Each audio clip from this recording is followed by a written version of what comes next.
مخالف محترم برادر بزرگوار جناب آقای معین الدین سعیدی، شماره 267. بفرمایید. بسم الله الرحمن الرحیم.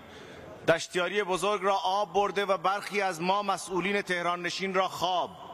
کاش مسئولین اجرایی به جای سفرهای نمایشی و جلسات بی‌حاصل پشت اتاقهای بسته عکس یادگاری اندکی خدمات رسانی را از سوختکش‌های مظلوم زحمتکش در دستور صحبت بفرمایید آقای سعیدی. آقای دکتر، من انتظار داشتم در مجلس راجع به سیل بلوچستان، سیل دشتیاری حرفی زده بشه. یک کلمه صحبت نشد. این واقعا شایسته نیست. مردم اونجا رو نادیده نگیرید.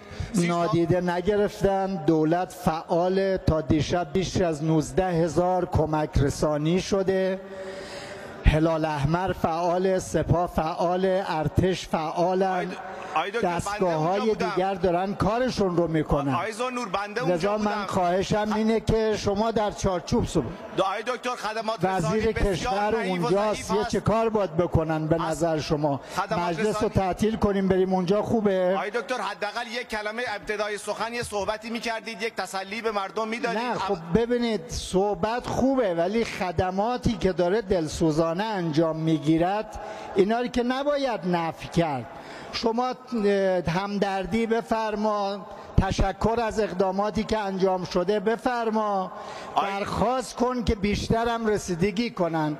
راهش این است، نه اینکه از او اول شروع کنین که همه خوابن. کی خوابه؟ خب دارن کارشون از ساعت اولیه اتفاق دارن مسئولین کارشون انجام میدن، چه مسئولین دولتی چه دستگاه‌های مردمی.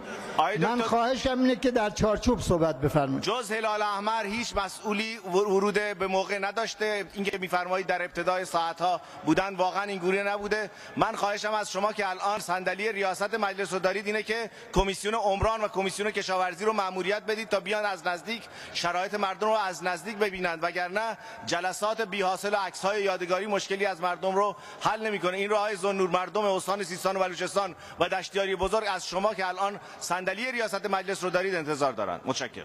تشکر می‌کنم. متشکرم.